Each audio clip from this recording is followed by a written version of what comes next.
Ladies and gentlemen, boys and girls around the world, it's time to experience the O's on the Original Sports Podcast.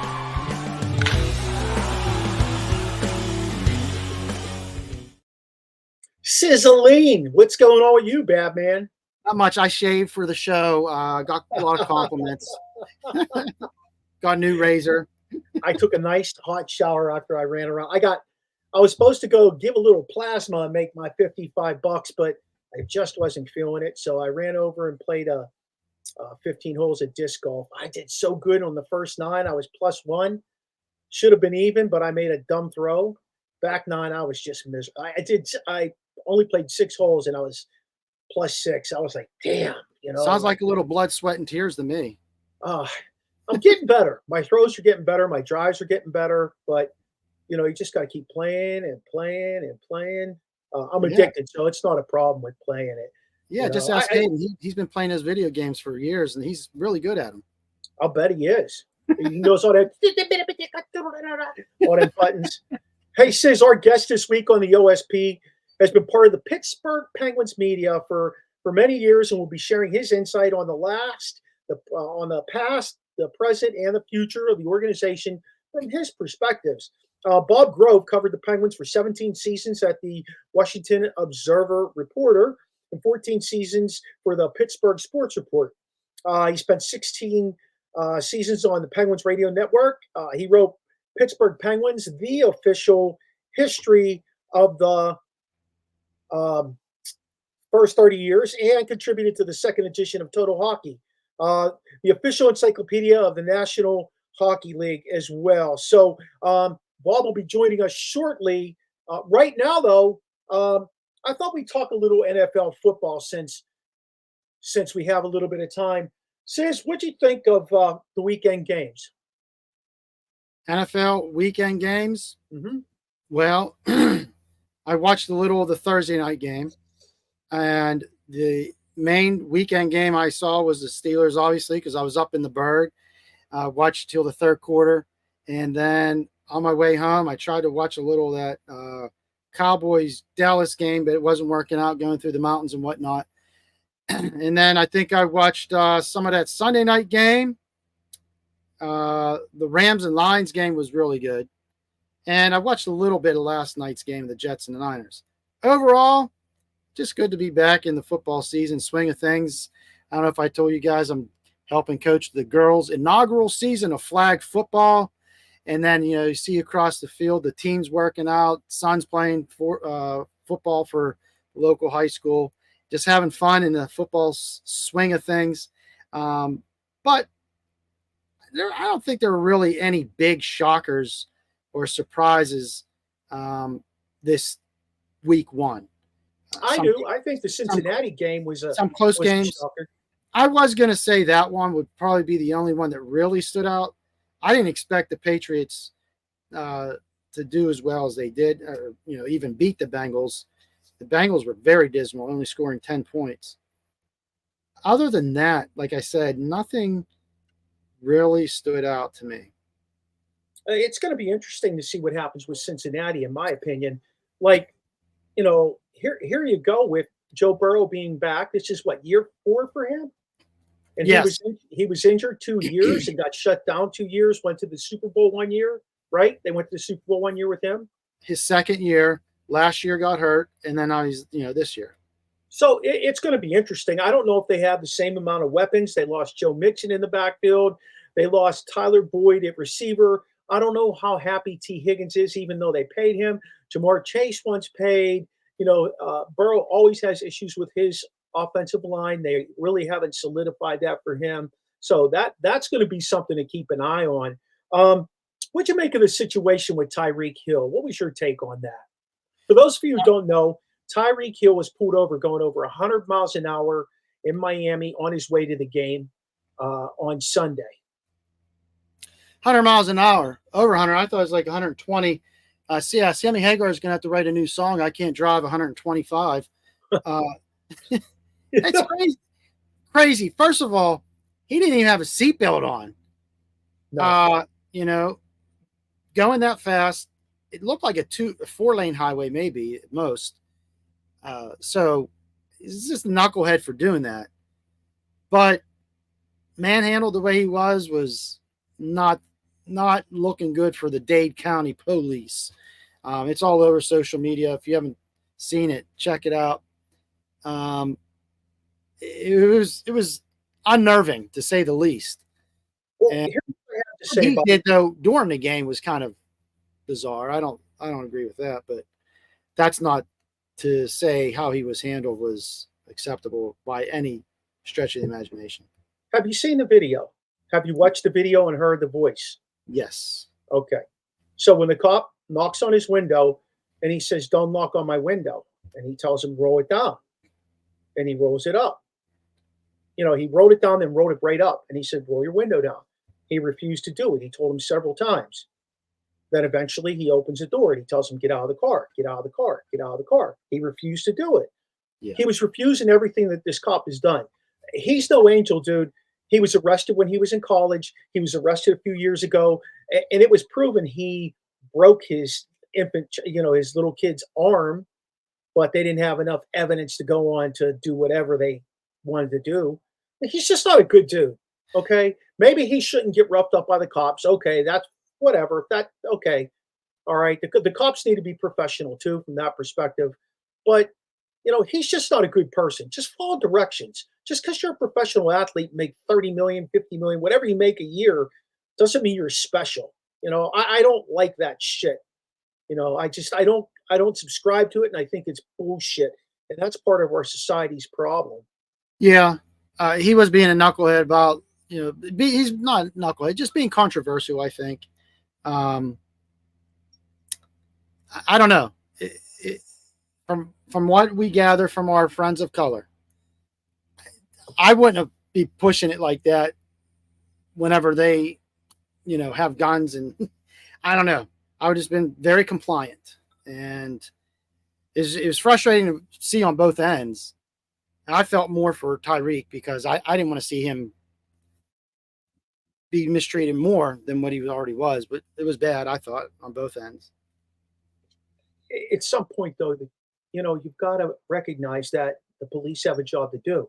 Him driving over 100 miles an hour in a completely blacked out car through the middle of Miami on his way to the game is not admissible. That doesn't make him special. If he's late, he's late. That's his fault. Yeah. He shouldn't get any special privileges. If that was you or me who did what he did, we'd be in jail still. Yeah. Still. So would Scotty Scheffler. Yeah. Yeah. So, I have a problem with it. Hey, did you see any of Caleb Williams' inaugural game? I saw some highlights, which were pretty much low lights. I wouldn't say he did anything really, again, to stand out. He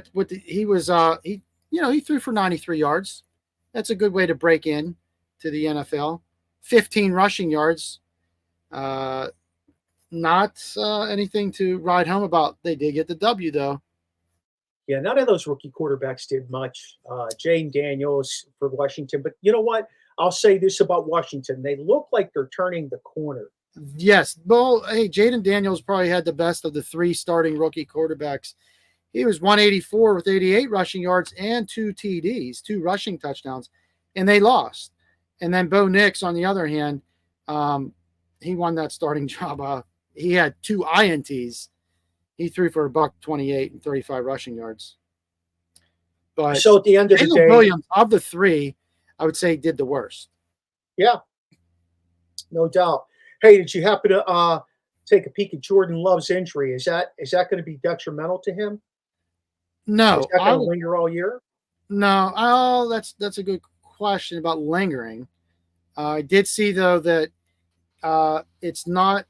they're not putting him on the injured reserve, which means he's not going to have to sit out 4 games.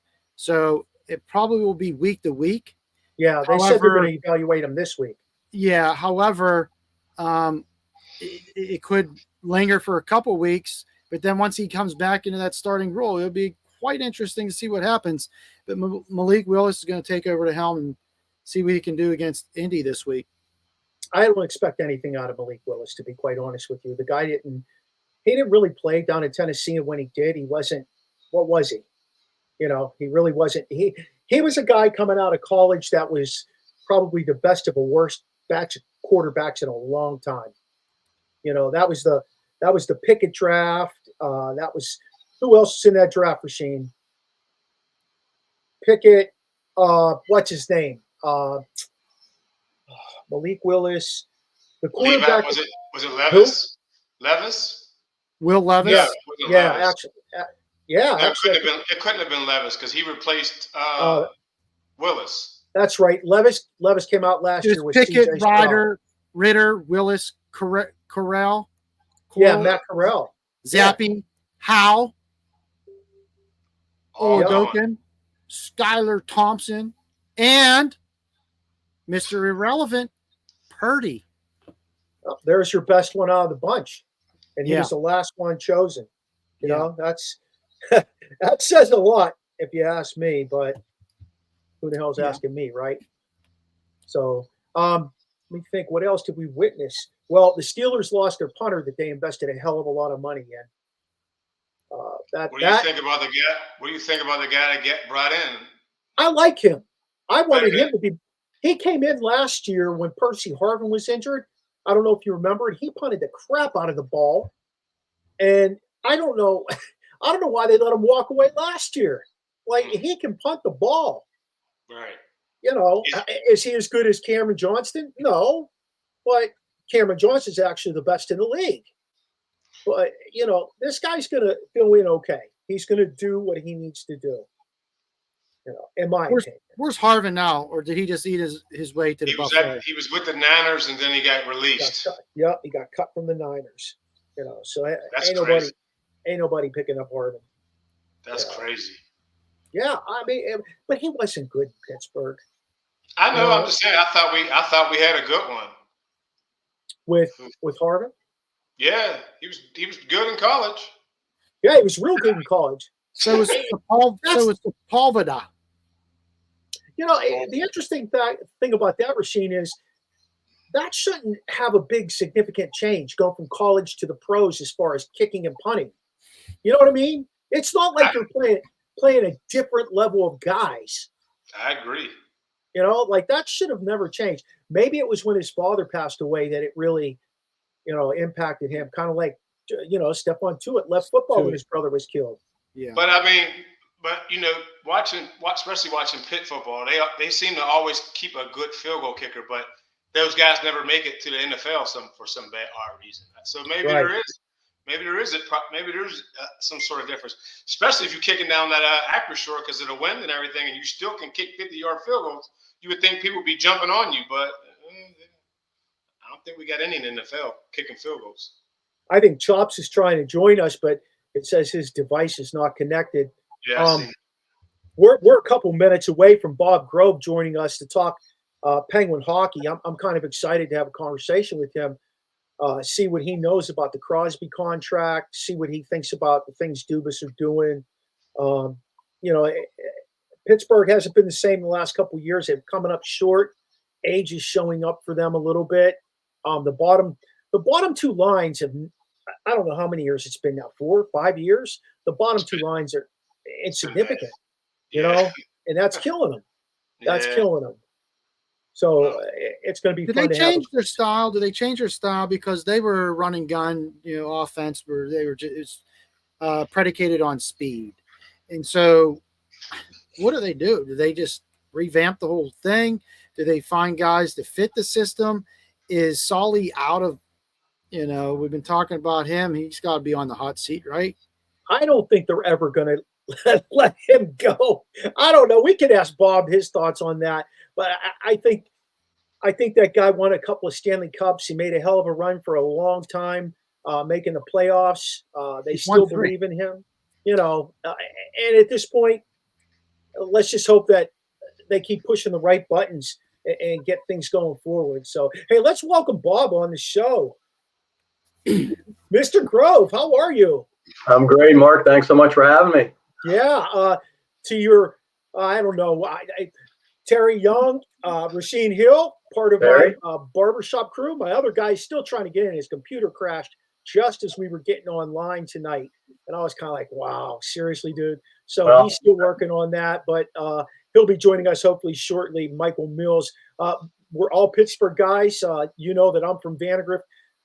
Terry is actually my nephew, and Billy's cousin. And Rasheen has been a really good friend of mine for over 20 years. He's from the city. So well, it's great to be with all of you. And when we talk about Vandergrift, in the AK Valley, that's my home as well. Yes, sir. Okay. Yes, sir. Hey, where did it all start for you? What made you want to be part of the Penguin media? Well, to be honest, Mark, you go through college. I went to Penn State and got a journalism degree. And at that point, I wanted to be a writer, number one. I had done an internship writing news at the Sharon Herald. So I wasn't necessarily thinking exclusively about the Penguins or sports, although that's absolutely, if you'd have asked me when I was still in college, like what would be your dream job, I'd say being a beat writer covering the Penguins for sure. But you know how life is. You're never sure where it's going to take you. Yep. And so it just worked out for me that I graduated from Penn State in '81. Got a job in Clearfield working at the Progress newspaper. Was only there a few months, and the Observer reporter down in Washington, PA, had an opening for somebody on the sports staff to cover the Penguins. It was like, you got to be kidding me. I said, so I went down for the interview and fortunately got that job, and that's how it worked out. At that point, that they were still kind of in limbo, trying to find their way. They're just basically they're trying to find Mario. That's what they were trying to do, right? Yeah, you go back to the early '80s, right? They were, they were barely a playoff team, but they weren't going to get in the playoffs and do anything. And certainly, the '81 season they had a chance to do something. '82, we all remember what that was like against the Islanders in the playoffs. But '81 against the Blues was a heartbreaker as well. So that's sort of where they were. Yeah, at that point, a lot of people were thinking, God, when are we ever going to have the superstar? Yeah. Obviously the Penguins have had some stars through the years, and you could think about LaRouche and Apps and Pronovo and those guys. But they hadn't had one of the elite players in the league. And then, along comes the '83-'84 season where they're the worst in the league, and they get Mario Lemieux, and the rest, as they say, is history. And it couldn't have worked out any better for the Penguins. Look, you got to be honest with the way it's worked out for them. Do you think about, a lot of people think about the Penguins, they think about perennial playoff teams, like 16 years in a row. And, they had a long streak before that. Starting Mario and the crew in '91. But the Penguins were fortunate. They got bad at the right time. They got Mario, and then they got bad again at the right time, and they got Sid. Yeah. I used to love going down to the Igloo, spending $15 and sitting 8 rows from the glass, center ice. That was my favorite. And they were not very good back then, but it was still my favorite thing to do back in high school. Who did have Zalewski? Zalewski? No, he was down the road. Charlie Zalewski. Hey, Bob, shout out to the beat writers. I appreciate you being on here. My nephew's working for the Daily Chief in Upper Sandusky. He just graduated from the original Ohio. Hey, let's dig into this a little bit. Tell us about your experience when the Pens won the cup. What was it like in the locker room around the town? And did you get to put your lips on that thing? No, I did not. I got to be around the cup, the next couple of days after they had won it, and the media were there covering the ceremonies in Pittsburgh, down at the point. I got to be around the cup a little bit there. Got some pictures with it then, and a little bit later in the summer. Was fortunate enough, and anyone who's been around the Stanley Cup has that same kind of feeling. If you're a big hockey fan. It's like it's unreal to just touch the thing and to just be standing beside it and getting a picture taken with it. So that was my thing with the cup. But what was it like to be? It was nuts. was absolutely nuts in the city at that point. You remember what it was like going out to the airport the night they won it. You know, I was in Minneapolis when they won it, so I didn't get to see the airport scene, but I saw the video of it. It was insane. People who went through that and got stuck on the parkway going out there, their memories of it. You know, the video of the team trying to wade through the crowd when they got to town. It was absolutely insane, and it was great to see. It was absolutely. I mean, you know, it's the easy word is surreal, but having grown up, I mean, I saw my first Penguin game in 1970. So, you know, I always wondered as a fan, would we ever really see this happen? Would we ever see them win a Stanley Cup? And then if you remember, you know, you get Mario, and it's not like, oh, boom, we got Mario. The next year we're in the playoffs. No, that's not how it worked. It took them 5 years just to get in. And it took them, you know, it took them 7 to make a long run and win it. Yeah, so you wondered what it would be like. And, you know, I can remember following the story that night from Minneapolis, and you go into the third period with a lead like that. You said, you know, I actually had people calling me saying, do you believe what you're seeing? And it was that kind of, it was that kind of a night. Wow. And we were at the rally at the Point 91. That's what you're talking about. I think I recognize you. You had the Yager mullet. You were wearing that Yager mullet, right? It would have been, if I had one, I would have been one of many, many people who had it, right? Because he was so popular, right? I mean, that was one of the things about that. That was a fun game. And he only knew, he got up there, he only knew 5 words. Elvis has left the building. That's all he could say. Yeah, well, he was tight with Mike Lang. I mean, throughout his career, and so he would learn from Mike. But he was so much fun to be around, and you know, you could see his love for the game even at that age, which is proven over the years. But you know, Kevin Stevens was just a big guy with a huge personality. You know, Ronnie Francis, Ulf Samuelson, those guys who had been around the league and probably themselves started to wonder if they'd ever get a chance to win it. And then Mario, of course, and Recchi, you know, a guy drafted in later rounds, a smaller guy. Can he really be a scorer in the National Hockey League? Yeah, he's been good in the Western League, but can he really be good? And, you know, today's in the Hall of Fame. Well, I think if I remember right, when Yager finally quits and they finally put him in the Hall of Fame, there'll be 9 players from that team who are in the Hockey Hall of Fame. Wow. So that's, you know, yes, they had an incredible skill level. Yes, they had an incredible player in Mario. But there was a little bit of, you know, Trottier was so good and so important to Yager's development, but was so good still on the ice. I mean, you wouldn't find a more competitive guy than Brian Trottier, no matter what his age was. So that team had everything. You know, they had Badger, you know, patting them on the back when they needed it, not ripping them. They had every guy played that little bit of a role, but you know, they were something to watch. And for me, one of the things that I remember most about that run, when I talk about all this talent, but I'm also talking about the personalities, there's a little cockiness there. And let's be honest, you need that when you want to win a championship. You need somebody. Now, Kevin Stevens in Boston, they go down 2-0. He stands up in front of the media and says, we're going to win the series. Now, remember, they're down 2-0 to a Bruins team that was not only good, but just made a living out of just beating the heck out of the Penguins. Had experience, had much more playoff experience than the Penguins had. And you know what it's like. I mean, I don't know, I have the stat off the top of my head, but when you're down 0-2 in a playoff series, you're pretty much done. Yeah. Most of the time. And he stands there in Boston and says, we're going to win the series. That's the kind of attitude they have, and that's what winners have.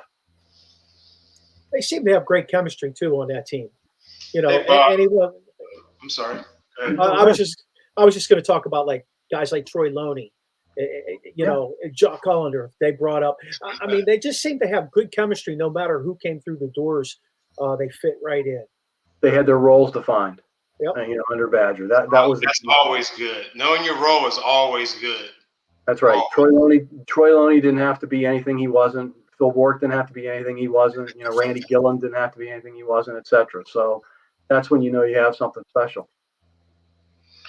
Hey, Bob, I know you were around for many of Mario's health struggles. Can you describe what drove him to always come back and make a difference? Well, you have to have, you know, the amount of you have to will yourself to do a lot of things when you're in those situations. It was good that he had so much support and people behind him, but at the end of the day, he had to believe he could do it. He had to believe he could come back. And, he's done many interviews where he talked about the fact, he wasn't sure he was going to walk again. He didn't know what he was going to be able to do. So it's really down to his character. I mean, that's the thing that made it happen. And the doctors gave him the right, the right way to recover from this. But especially when you get knocked down the way he did, one thing after another, the cancer diagnosis, it was so scary to watch one guy go through this. And to see, you could see it, after games when he was in so much pain. And, the stories are well known, people have to tie his skates, etc. But he believed. He had the will, and he believed he was going to find a way to get things done. And boy, did he deserve those 2 cups. Wow. I just wish he could have been healthy for longer, because he would have won more than 2. More importantly, were you in the wine cellar? Have you been to the wine cellar? No. That's all we hear. They talk about Lemieux's on the ice, but he has this immaculate wine cellar. That's all you hear and read about. Yeah, well, I mean, that's one of his things. He loves the golf, he loves the wine, etc. And he's got the money to be able to go out and get the things that he wants, and he deserves it. So it's been. You got to tell him you're doing a special piece on wine. You still got connections there. You can go see him. I don't have those kind of connections, but he was. I'm privileged to say that I had a chance to watch him. And, fantastic. And cover. Bob, I got to say this about Mario. He always had time for the fans. Yeah. He always I mean, it was amazing to just watch him interact with people even when he was hurt. Is this what's part of what's missing from this team? Is Mario's personality and his drive, so to speak, missing from this team right now? No, I don't think it's that. I mean, you get the drive. You get the same kind of drive from Sidney Crosby, right? I mean, he's won 3 Stanley Cups. And you get every team is really different. I don't care how many. Look, we know in professional sports today, you never bring back the same players every season. No. Even when you win Stanley Cups. Yeah. Probably especially when you win Stanley Cups. Look at the number of Florida Panthers that have already left that team. Yeah. So you have to sort of reinvent yourself every season. And the Penguins right now, to compare them with like Mario's Cup teams, we just talked about how many Hall of Famers they had. You don't have that kind of talent level with today's team. You had it in a couple of special seasons in 16 and 17, and you had it in 09. But no, Sid's absolutely able to give you the same kind of drive that Mario did, for sure. Yeah, I gotta appreciate that. Who made your job hard as a coach when you were working with the Penguins? What coach made your job hard? Well, I'll be honest with you. When you're a beat guy, they can make it frustrating. I don't know if they can make it really difficult. They could if you have a tighter relationship with them. I mean, one of the things about, I was a beat guy at a 40,000 circulation suburban paper, so I wasn't traveling with the team during the regular season. I traveled in the playoffs, but that was it. So I didn't have the same sort of relationship with coaches that a guy at the Post-Gazette or the Press would have had. Mm-hmm. We're literally with these guys every single day, nearly every single day. And so I think if you're around like that, then it can start to get difficult because you probably rely on them a little bit more. Mm-hmm. But I can think of Bob Berry, and so what I was going to say was, it's not difficult so much as sometimes it's frustrating. Yeah. And Bob Berry could be a good quote when he wanted to be, but he often, when I think about some of the years he was coaching, so the Mario's first 3 years, it was not unusual for him.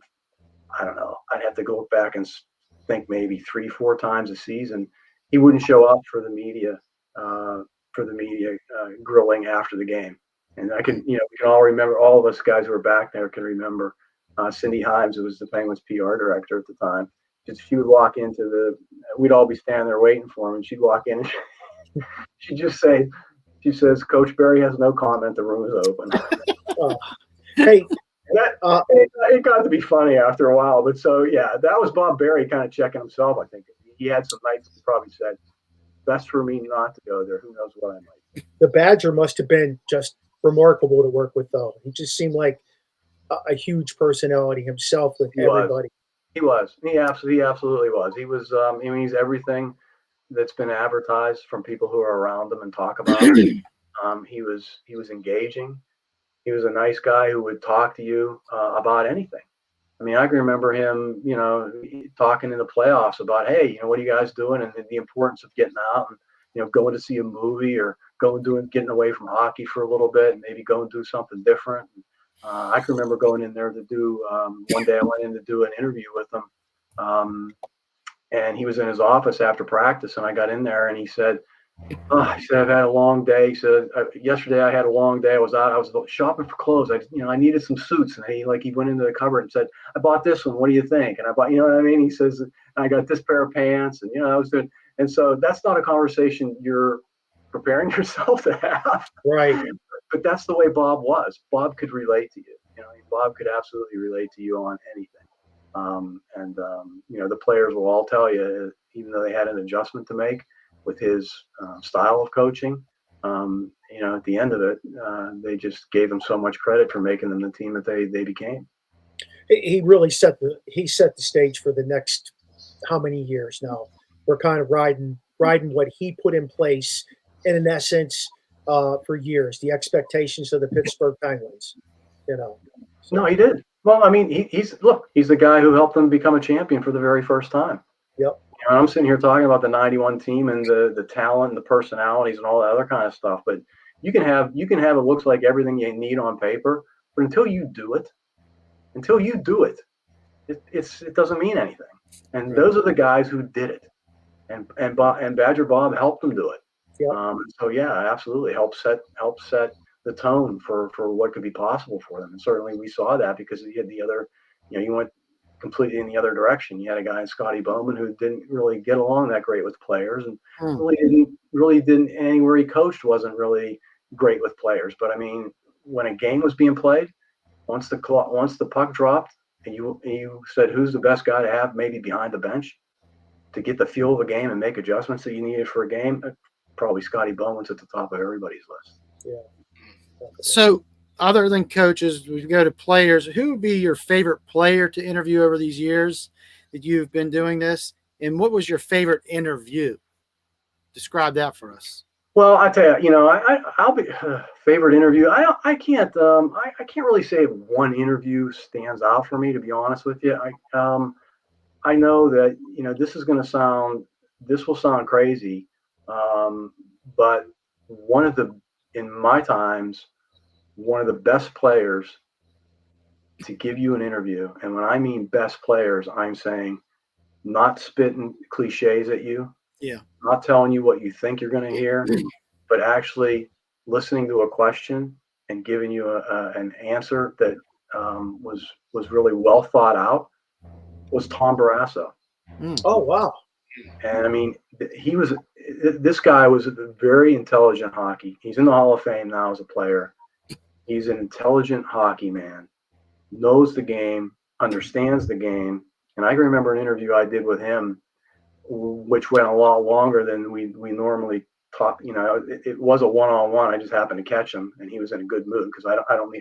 Maybe I need to frame it because he was not good with the media, and and he was not good with the media, and none of us liked the way he handled himself. But I'm just saying, that's an interview I did that was really, really good.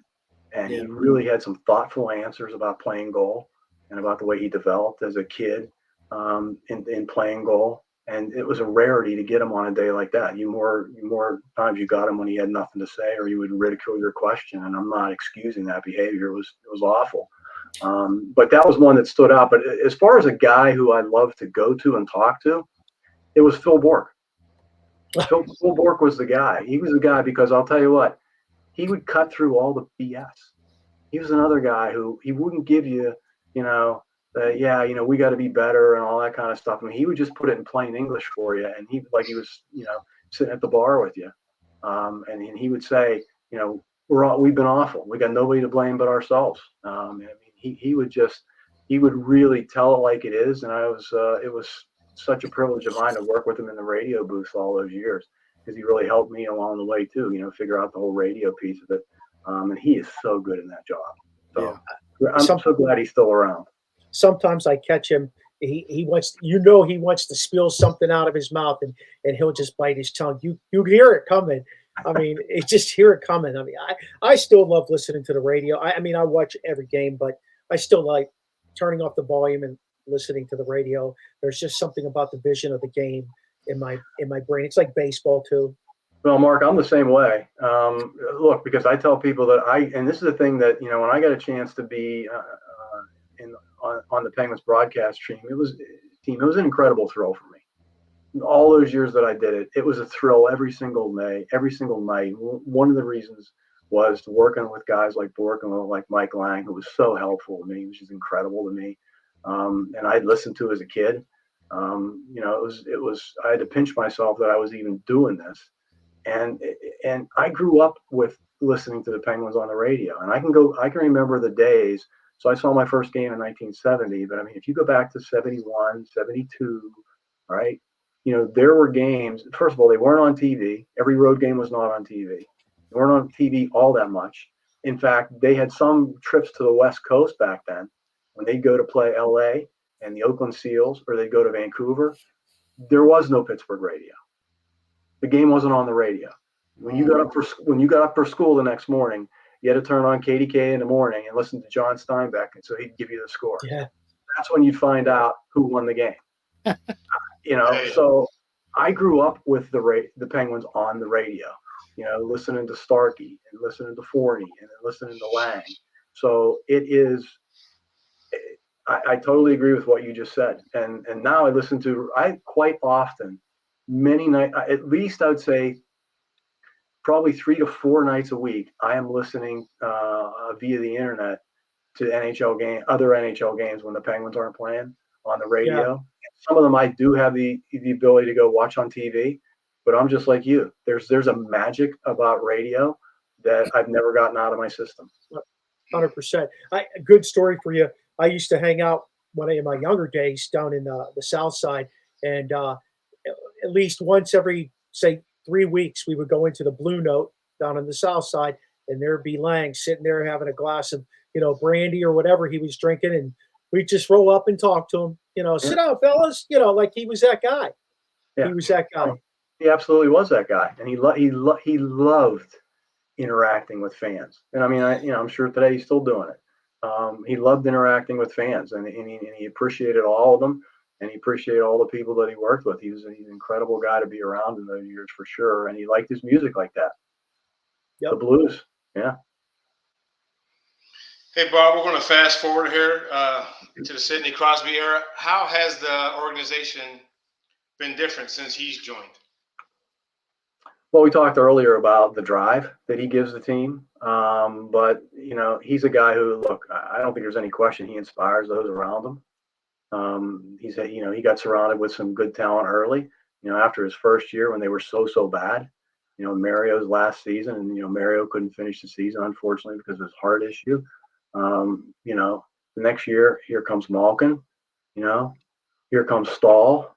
There comes Fleury.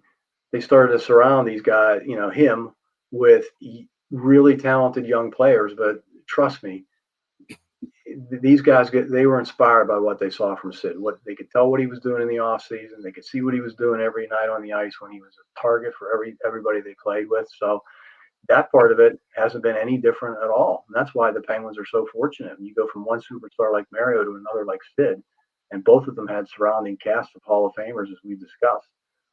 You still need the guy who's the heartbeat, the guy who's going to win you the game, the guy who's going to make the difference. And that's been him in those years. And again, you just wonder, we look at the numbers and we wonder where Mario would have been. We look at the numbers and we wonder where Sid had been. And if he hadn't missed basically all the time he's missed, all the time that he's missed in his career.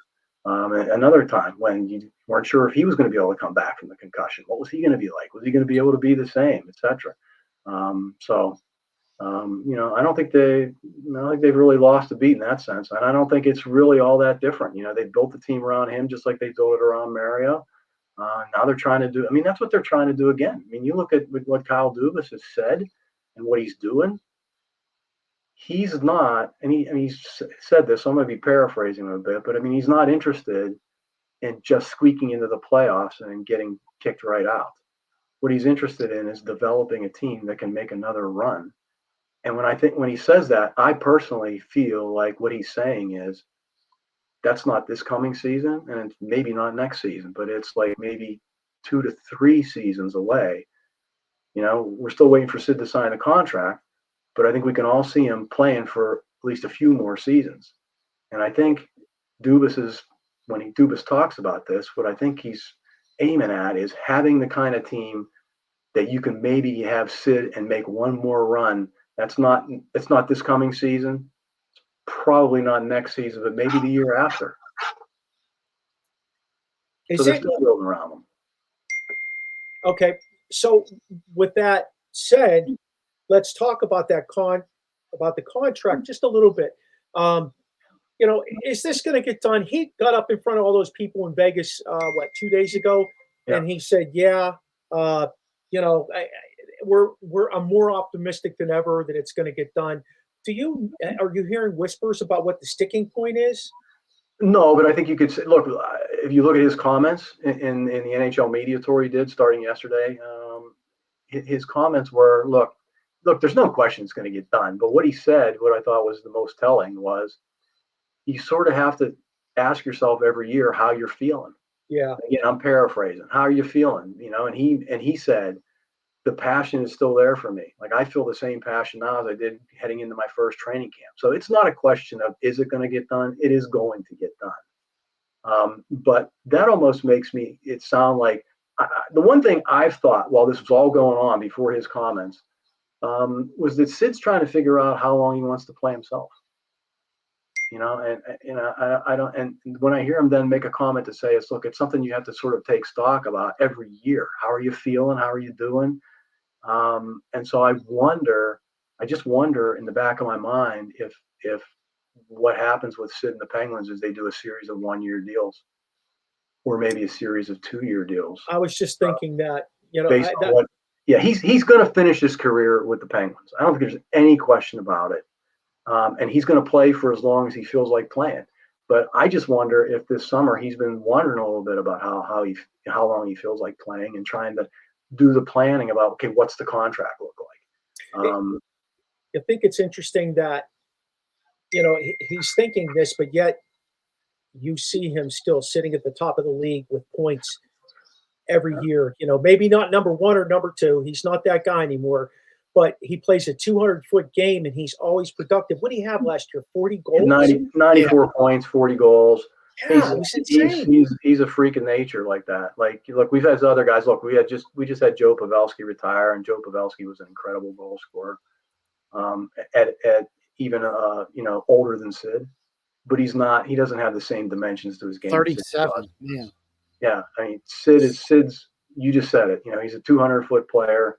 He's the captain. He can end up being a captain with one team longer than anybody in NHL history. He's going to tie Steve Yzerman this year, and he'll surpass him. He's playing at an incredibly high level, and it's just year in and year out. And you still see him whipping through the neutral zone, and you say to yourself, how is it possible that this guy can still skate like this? And we always see and hear about his intensity. After his shift, he goes to the bench. He's on the iPad. He's telling people he's another coach on and off the ice, and some like that. Some young guys like that, bringing him up under his wing and helping him along. But others are like, dude, just let me play. Like, where's the happy medium there? Well, look, I mean, Sid will find a way to work it out with any of his teammates, but he's going to be available, and he's going to try to help them in every single way. Okay. Look, I would be shocked if there's any young player comes through that door and feels like he doesn't need to listen to Sidney Crosby's advice or guidance. I mean, I would just be shocked. And I mean, this is one of the things that Dubas has talked about is having these young players around Sid to learn from him before he has to hang them up. And I think that's absolutely could be very critical of the Penguins, because you ask anybody who's played with Sid, what do you take away from it?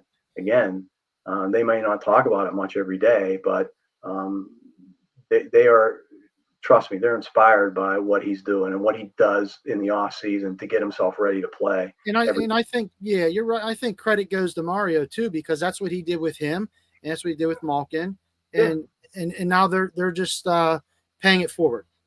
Yeah, no, that's absolutely true. And Sid's very conscious of the fact that he needs to do this, and so he's going to do it. Everybody makes out because of it. It'll be interesting to see what happens when Malkin's contract is up, because I think Letang still has so much left in the tank that he'll still be around a little bit.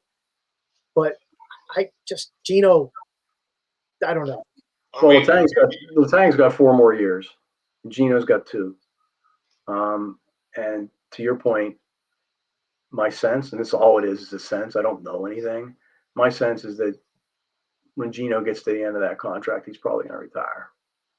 Which makes sense. I mean, he's 38 now. He'll be 39 in that last season. Yes, people play even beyond 40, but let's remember, that's not typical. He's not going to play till he's 85 like Yager. Or 86. Yeah, no, he's not. He's not. Hey, who knows? Hey, Bob, speaking of Yager, I'm going to go back to this because I really want to know what happened to those bobbleheads and how many did you get? I don't have any of them. And you know what? We never did get a great detailed story, did we? Of exactly how those things got pilfered. Somebody ransacked the truck and stole how they found them, though. How they got found, but they got found. And it was such a great story. And I love the Penguins doing that video that day with Yager getting in the car to go out after them. The whole bit was so great to see Yager back in Pittsburgh. Yeah, it really was. I mean, yes, the breakup was ugly. I was bitter, Bob. I was bitter for a long time. So were a lot of people, Mark. I mean, look, he went to Washington. Why not be bitter? Well, or later going to Philly when it looked like Mario said maybe they would. They're interested in signing Yager, and they ends up going to Philly. Yeah. It was ugly, but times healed it. He was incredible while he was here, and it's so great that he's now, he's now sort of back in the fold with the Penguins. His jersey retirement was an amazing ceremony last season, and I'm just glad to see him. I'm happy he's back, to be honest with you. Yeah. He rectified himself. He really did. Hey, Bob, can we get some thoughts on Dubas's off-season moves, free agency trades, whatnot? Yeah, so look, he took a home run swing last summer, right? He comes in, he goes out and he gets Carlson and he gets some other guys, and it didn't work out. They missed the playoffs by 3 points last season after missing it just by 1 the previous season. And a lot of that was because of the power play. And he's done kind of the same thing, but not to the extent that he did the previous summer. So he goes out and he gets Grizzlick, a veteran defenseman. And so they needed somebody there. They moved on POJ. He's in St. Louis now. Grizzlick's an interesting character because, he played a lot with Charlie McAvoy. He was on the top pair in Boston. He's 30 years old now. He didn't have a great season. Jim Montgomery talked at times in the playoffs last season about the fact that he wasn't transitioning quick enough. So that'll be something to watch for Matt Grizzlick. And people have him sort of inked in as a bottom pair guy. Maybe with Jack St. Ivy, but I would say this. I'm not sure that Ryan Graves is going to play with Letang. Joseph played with Letang most of last season, and we know that Graves had a disastrous season in his first year in Pittsburgh. Would they consider putting Grizzlick with Letang? He's played a lot of big minute nights with McAvoy, so he knows what it's like. We'll see if he can get his game there. So that's an interesting, he's not a big guy, but he's a veteran presence. They added Sebastian Aho on defense. They get him from the Islanders. So he's been a 6 or 7 D his whole career. He'll play the same role here. Rutger McGroarty was a real shocker. The Braden Yeager for Rutger McGroarty trade, that kind of a trade from 2 elite prospects, 1-for-1, you just never see that. And I'm really anxious to see this kid captain Team USA to the World Junior title last season. I'm not a fan of him basically being drafted by Winnipeg and saying, I don't want to go there.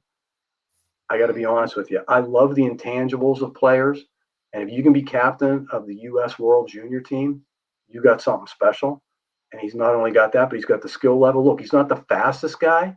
He's not the highest skilled guy, but everyone talks about his competitiveness. So I like the intangible you get with a guy who's captained the team at that level. It's going to be really interesting to see where they can try and fit him in. But I got to say, I'm not a fan of young guys just telling the team that drafted them, not playing for you. So we'll see. Interesting that you say that, because look how many guys do that in other professional sports. You got it in football, you got it in basketball. You don't really see it in baseball because that's a whole nother animal with all the different tiers of guys. But you only got really, what do you got? You got 3 tiers at the professional level of hockey with the AHL, ECHL, and subsequent leagues like that, and then the NHL. Everything I've read about this kid, like you just said, is it because he is the next Sidney Crosby or someone like that? It's all the other intangibles that he brings to the table in the locker room and on the ice that make him special. I think they kind of stole him. As much as I liked Yeager, I don't think he is going to bring to the table what this kid has the opportunity to do. Yeah, he's not going to bring exactly the same thing, but we got to wait and see how it works out. I'm a guy who's like, the idea of saying who won the trade the day you made the trade, I think, is ludicrous. I agree with that. In any sport. So let's just wait and see. But I just wanted to finish the question, though. Kevin Hayes, we'll see where he fits in. Could he be the 3C? Could they move him to the wing? He's big. He's not particularly quick. He was a healthy scratch at times. I think Blake Lizotte is the guy who's going to have the biggest immediate impact. He's a fiery guy. I mean, he's a gritty guy to play down on your fourth line. And I mean, he's a terrific penalty killer. Undrafted guy who's only played 1 game in the American League in his career. That's a rarity. He's played all these years in LA. And then Cody Glass, another big body, but he's coming off his worst season in the NHL. Where does he fit in? If you look at what Dubas has done this summer, he's brought in all these guys that I've talked about here. And the big piece of it is try and rebuild the bottom 6, because the top 6 is more or less, you know what it's going to look like. You think, Drew O'Connor probably would stay with Sid, I would guess, even though you wouldn't want him to settle in as a number 1 left wing on your team. Don't think that's really his skill set, but he's been good. I think we all like him, and he's getting better. But the question is, what does the bottom 6 look like? They've got the Penguins, as they go into camp, they got legitimately a dozen guys competing for 6 spots on the bottom 6. And a lot of them are centers, like Lizotte, like Hayes. You've got Eller, and I love Eller. I thought he brought them so many good things last season. I would try to find, even though he's 35, I would try to find a way to keep him. He's a gamer for me. So which of these centers play on the wing? How does it all work out? So these are the things that will have to be worked out by Mike Sullivan through the preseason. So basically I'm sorry for cutting you off there, but basically what you're saying is if they find a 3rd and 4th line that's going to be somewhat productive for them, we could see them back in the playoffs 24-25 season. Well, they're not going to get there without that. So yes, if they think they're making the playoffs this year, they better find a bottom 6 that can impact the game. It's not really about the points. It's not about the goals and the points either. I mean, Lizotte's not a guy who's going to score a ton. And Kevin Hayes, he's seen better days as a scorer. He's a pass first guy. So if you're going to take advantage of what he brings you on the 3rd line, you're hoping he's good defensively. Again, not great speed for him, but if he's a pass first guy. If he's going to make an impact a little bit offensively, who's he going to play with? Is Pustonen ready? Is Pustonen going to be a guy who can get his scoring? I love Pustonen. I love his speed. I think he's an underrated defensive player, but he's just, to me, when I watch him, I just don't think he's ever going to be a big finisher. And so if you're going to play Hayes at center, you need to play him with guys who can get the puck and maybe make something happen with it occasionally. So it isn't just about the points. It's about, can you impact a game in other ways? That's why I like Lizotte so much. He'll be physical. He'll hit you. He'll be great on the PK, and he'll just be a spark plug. And quite frankly, when I think about the Penguins the last couple of years, boy, I don't think they've really played with enough emotion. So I think he could be a key piece of it. He sounds like a guy that we let go at Seattle in the expansion draft. Yeah, I mean, look, these guys are not easy to find, and so you've got to put guys in these positions. We talked earlier about knowing your roles, so the Penguins haven't had that these last few years. The bottom line is you got Letang, you got Malkin, you got Carlson, you got Sid. Okay, we know more or less what we're going to get out of those guys. Nothing. The one thing that hasn't changed is these years have gone by. These last 3, 4, 5 years, those guys, they're going to slow down. Even though Sid looks like he's not going to slow down, Right. Sid will slow down. You need a supporting cast to better support those players. Right. Penguin supporting cast hasn't been up to the task the last couple of seasons. Could this one do it? Maybe. I'll be honest with you. At the moment, they don't look like a playoff team to me. Okay. Because if you think about if they're going to get in, all right, who was a playoff team that's coming out? Washington beat them last year. I think Washington's going to be better, and not because of Pierre-Luc Dubois that I'm not a big fan of. I just think they've made a lot of moves this offseason. I think the Capitals are going to be better. And I also know this. Jersey didn't make the playoffs last year, and I think they had the best summer of anybody in the division easily, maybe the best summer of anybody in the league, rebuilding their defense and getting Markstrom in goal. I think they're going to win the division. I think Carolina's time has kind of come and gone. Carolina's still going to be very, very good, but I'm not sure that their window is still there to get to the final and win a cup. And I think Jersey's going to be one team that's going to pass the Penguins. So who's going to come out? Who's going to go in? That's why they play the games, right, my friend? Hey, thank you for joining us tonight. This has been very educational, very informative, and I'm all fired up for hockey season. I can't. As great as the Steelers, I felt they looked pretty damn good. Okay, on Sunday they only had 2 3-and-outs. That's a big plus to me. But as much as I enjoyed that, I'm looking forward to watching the boys on ice soon. So thanks for spending some time with us tonight, Bob. Really appreciate it. Well, it's been my pleasure, and thank you all so much for having me on. This has been a lot of fun. I really appreciate the opportunity. Thanks, Bob. Appreciate it. Let's go, Pens. Yep.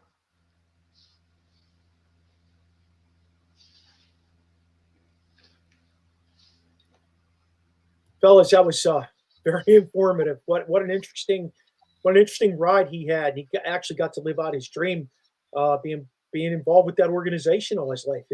That's pretty cool. That's pretty cool. So, any final thoughts before we get out of here and wrap up the show, because it's almost go time for our pigskin. Hey, look, it's almost go time for our pigskin show. So, yeah.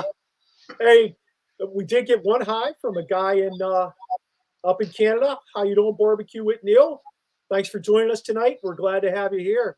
Hey, that barbecue moose. If you guys had barbecue moose, it's really good up in Canada. Where's that? Where is it? I don't know. I'm just saying. Neil, don't pay any attention to him. Do not pay any attention to him. T-Sizz, hey, you can find me on Instagram and the Axe at 1T Youngie. Excellent. We know where we can find Rasheen. He's in the Commander Center. Yeah. Command Center. That Commander Command. Oh, the Commander. That's going to be our future home for our in-person shows. I'm looking forward to that. Hopefully by the end of the month, we'll be able to do one of our live shows out at Rasheen's Command Center. Chops couldn't join us tonight. Sorry, everybody, but he will be on the Pigskin Show coming up next.